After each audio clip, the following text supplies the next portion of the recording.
Good morning for the third time on Friday, March 18th. My first suggestion is that you increase the speed of playback on my videos. I can listen to myself at slow speed as I review these, but it's awfully slow. So speed it up 1.25 times or even 1.5 times. You might like that even better. I don't mean to be wasting your time. What just crossed my mind is how you can fight these people at the school district level. Yes, you run for the offices of school district, you get elected to them. However, there is one office in particular, and that's the superintendent's office. These people all have to have a bond. They have to have some sort of a bond that covers them in case there's some sort of liability damage issues. You need to get an attorney, and you need to have your attorney. Now, mind you, first of all, you've got to have standing of some sort. You've got to have a claim. But if your children are in that school, then you can file a claim, and you should file a claim against the bondholder in particular. And generally speaking, what we're seeing, what I've learned here in Arizona is that, for instance, in Scottsdale, there's been, I think, 10 parents who have served notice of $100,000 claims each against the surety bond of the superintendent. I believe I've got the right body, the right. Anyway, the claim is that by the superintendent requiring masks, that is practicing medicine without a license. If they're going to require vaccines, again, it's practicing medicine without a license.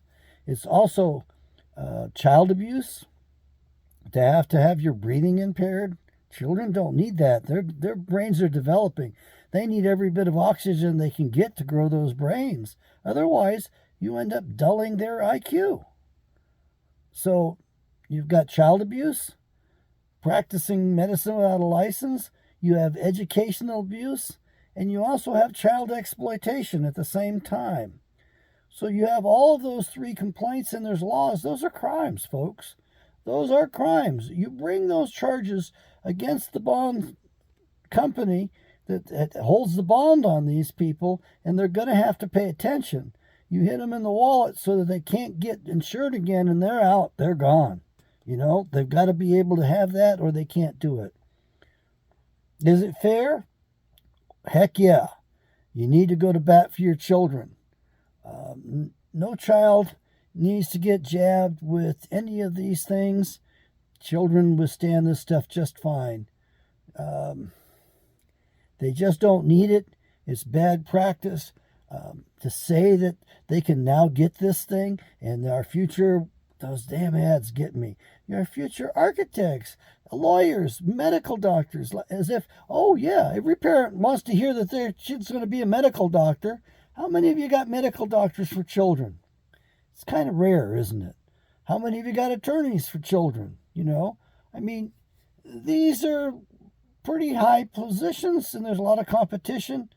And of course, they want to sell you on getting your child jabbed. And you really don't want to submit your children to that. It's just not a good idea. The damage to the hearts of young boys and men is pretty atrocious. We don't want that happening at all. It is happening. I think Bulgaria, the professional soccer team, the owner decided that he was going to not allow anyone who'd been jabbed to play soccer anymore. He said that he didn't want to see them being harmed on the field. And not only that, he said they can't play as good. Once they've been jabbed, they don't perform like they used to.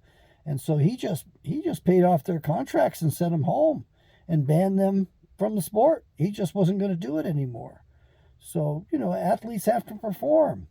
So we have to pay attention to the reality, folks. And the people that run the show right now have got us all out of reality. So you want to hit these school districts hard, you hit them in the pocketbook. You filed the complaints. You have to pay an attorney, but it's going to be worth it. Believe me.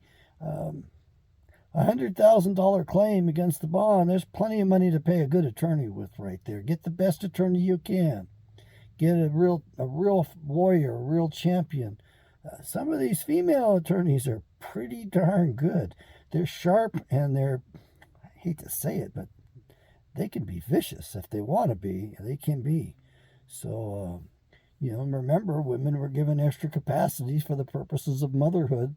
And if there's one animal in Alaska that you don't want to bother is Mama Moose, because Mama Moose will kill you. She means business. So you cross her path, get between her and her calf, and oh boy, she'll kill you. She's much more dangerous than the bull moose is. Same with Mama Bear. You cross Mama Bear's path, oh my Lord, she's far worse than Papa ever could be. So it's the same with human beings. Don't get your mother upset. Don't upset your mother. Yeah, I heard that a little bit when I was a child. Don't upset your mother. Ah, boy, I miss my folks. You take care out there. Get your Bibles, get your attorneys, file against these people for practicing medicine without a license, for child abuse, educational abuse, and child exploitation. Those are all crimes, folks. Those are criminal acts. You can bet the bondholders are going to want to pay this stuff off and settle it as fast as they can, and you can get rid of those people that are not serving you and your children well. Remember, they're your children. They're not the state's children. Bye-bye.